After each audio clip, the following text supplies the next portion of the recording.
नमस्ते दोस्तों, एक बार फिर से अभी जो एग्ज़ाम हुआ है इवनिंग शिफ्ट का। तो हम सबसे पहले आपके सामने आ गए हैं वो एग्ज़ाम का आंसर की लेकर। तो और इस बार फिर से बड़ा ही आसान एग्ज़ाम था और एनसीईआरटी से ही था। मैं बार बार कहता रहता हूँ कि मैक्सिमम पेपर जो है एनसीईआरटी से ही आता है, तो आप लोगों को एनसीईआरटी पढ़नी चाहिए। सिर्फ इस एग्ज़ाम के लिए नहीं, और सब एग्ज़ाम्स के लिए भी एनसीईआरटी बहुत ज़रूरी होती है।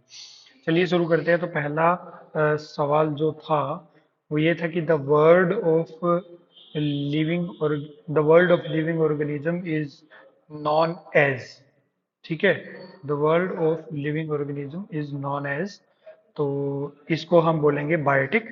ठीक है, बायोटिक कंपोनेंट होता है लिविंग ऑर्गेनिज्म से जो भी रिलेट करता है उसको हम बायोटिक कंपोनेंट बोलते हैं। और ये नॉर्मल सी डेफिनेशन है एनसीईआरटी 12th क्लास इकोलॉजी में। ठीक है, इकोलॉजी में नॉर्मल सी डेफिनेशन है। The percentage of oxygen is present in atmosphere.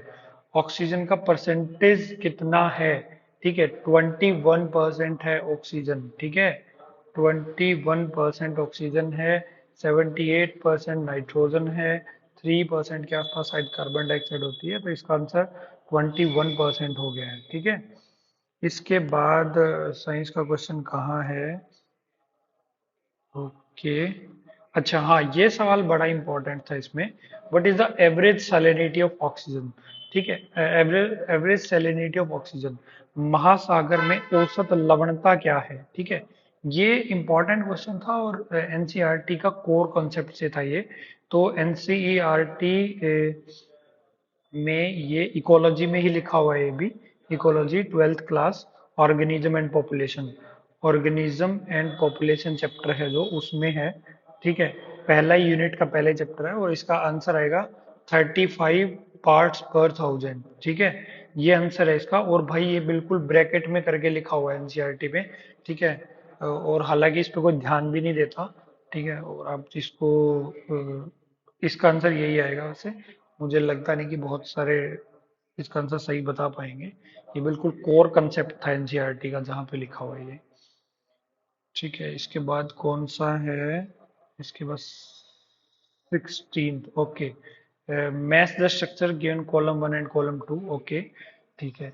Stomata क्या करते हैं? स्टोमेटा जाइलम करता है ट्रांसपोर्ट ऑफ वाटर। ठीक है, ओके, अच्छा, जाइलम करता है जल का परिवहन। ठीक है, फ्लोएम करता है ट्रांसपोर्ट ऑफ फूड। ये भी सही है। ठीक है, रूट हेयर्स करेंगे जल अवशोषण, और स्टोमेटा करेंगे ट्रांसपीरेशन। ठीक है, हाँ ठीक है, ओके, ट्रांसपीरेशन पुल लगता है स्टोमेटा से। तो ए का टू कहाँ पे है? तो ए का टू फर्स्ट में है, ये दोनों तो गए। ठीक है, बी का फोर, बी का फोर यहीं पे है। ठीक है, तो that answer would be four. ठीक है, आंसर चार होगा भैया यहाँ पर। और ये कहाँ से है? ये एनसीईआरटी +1 क्लास की एनाटमी ऑफ फ्लावरिंग प्लांट से है। एनाटमी ऑफ फ्लावरिंग प्लांट का कंसेप्ट है।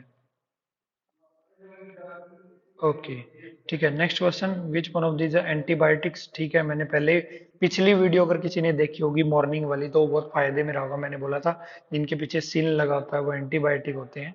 तो इसका आंसर एंटीबायोटिक स्ट्रेप्टोमाइसिन। ठीक है, एडवांस क्या है? अच्छा, ओके,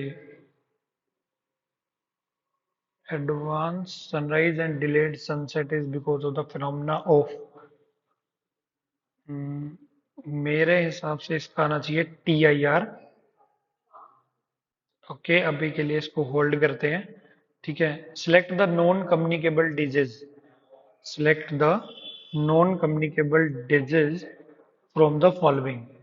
कौन सी कम्युनिकेबल मतलब कि जो फैलती नहीं है? ठीक है, फैलती कौन सी डिजीज नहीं है? हैजा, छोटी माता, तपेदिक। ओके, अच्छा, चिकन पॉक्स, अच्छा ये फैलता है, ये भी फैलता है, कॉलरा भी फैलता है। हाँ, डायबिटीज नहीं फैलती है। ठीक है, फैलती नहीं है diabetes, it might be inherited हो सकती है। ठीक है, तो आपसे एक दूसरे से नहीं फैलती, तो डायबिटीज होगा। अच्छा, अच्छा, इसका आंसर भाई मेरे को किसी दोस्त ने बताया अभी। ठीक है, advance sunrise and delayed sunset क्या है?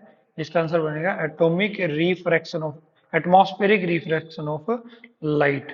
ठीक है, एटमॉस्फेरिक रिफ्रैक्शन होता है तो ही डिलेड सनसेट हमें दिखाई देता है। अच्छा, ये देखो मैंने पिछली वीडियो जो बताई थी, एक अभी जो 4 घंटे पहले बनाई थी, मैंने बोला था कि मलेरिया आएगा। ठीक है, और फिर आप देखो कि मलेरिया आ गया है।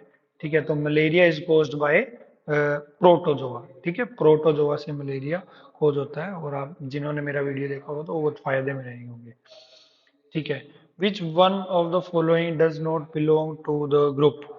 ठीक है, इनमें से कौन सा एक ग्रुप से बिलोंग नहीं करता है? डियर, याक, माउंटेन गोट, स्नो लेपर्ड। यार, इसके ना कई आंसर आ सकते हैं, देखो।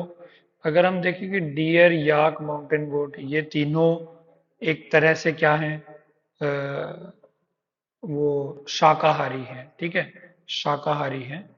और ये स्नो लेपर्ड मांसाहारी है। ठीक है, इसका आंसर ये भी आ सकता है, और मुझे लगता है इसका आंसर ये भी आ सकता है।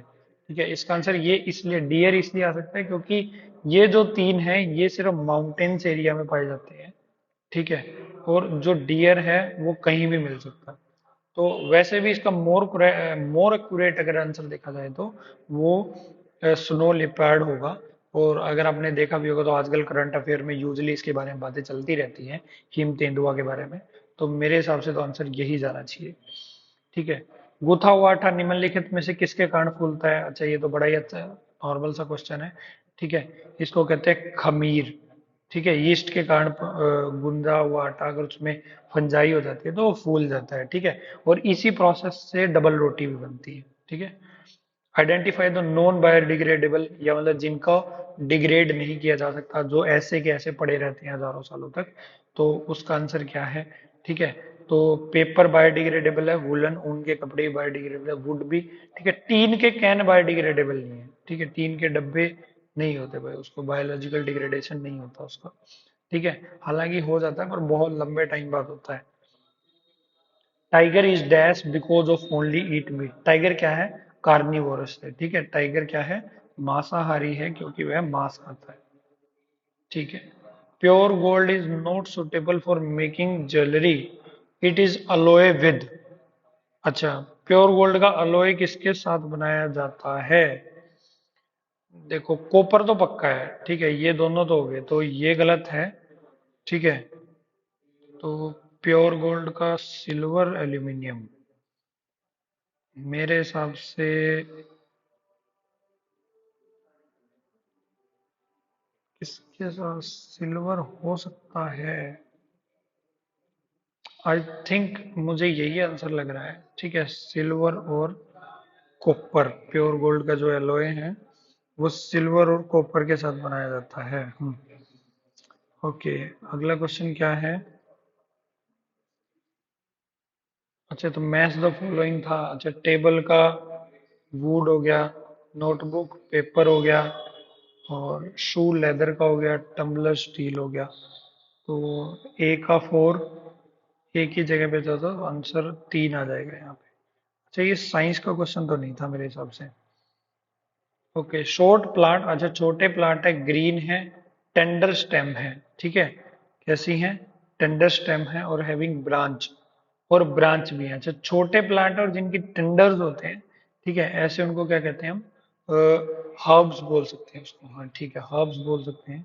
ठीक है, ये टेंडर स्टेम हर्ब्स में ही होती है। हाँ जी, herbs might be the right answer. When light passes through the prism, a spectrum is observed। ठीक है, अच्छा ठीक है, which colour is light bent most? अच्छा, कौन सा कलर सबसे ज्यादा बेंट होएगा? ठीक है, हाँ जी, तो सबसे ज्यादा कलर कौन सा बेंट होएगा? तो VIBG, तो वॉयलेट होएगा। ठीक है, वॉयलेट कलर सबसे ज्यादा बेंट होता है प्रिज्म में, बैंगनी रंग जिसको हम बोलते हैं। The blood has dash fight against the germs. अच्छा, ये तो मैंने दोपहर वाली वीडियो में भी बताया था, तो ये आएगा, मैंने पहले ही बोला था। तो WBC होते हैं जो जम्स के खिलाफ लड़ते हैं। Okay, which of the process rusting of iron के लिए क्या क्या चाहिए? Water and oxygen both. ठीक है, दोनों चाहिए, पानी और ऑक्सीजन दोनों, ओके। ठीक है, और जहाँ तक मुझे लगता है कि शायद साइंस के क्वेश्चन इतने ही थे, इसके बाद क्वेश्चन नहीं है। तो थैंक्स ये वीडियो देखने के लिए, और 100% हमारे आंसर सही हैं। और जल्दी से मिला लीजिए, उम्मीद करता हूँ कि आप लोगों का पेपर बहुत अच्छा हुआ होगा और आप जल्दी ही सिलेक्शन ले लेंगे। और ये भी उम्मीद कर रहा हूँ कि सरकार इस पेपर को पूरा करे। और धन्यवाद। हमसे जुड़े रहिए, हमारे टेलीग्राम चैनल से जुड़े रहिए। और थैंक यू।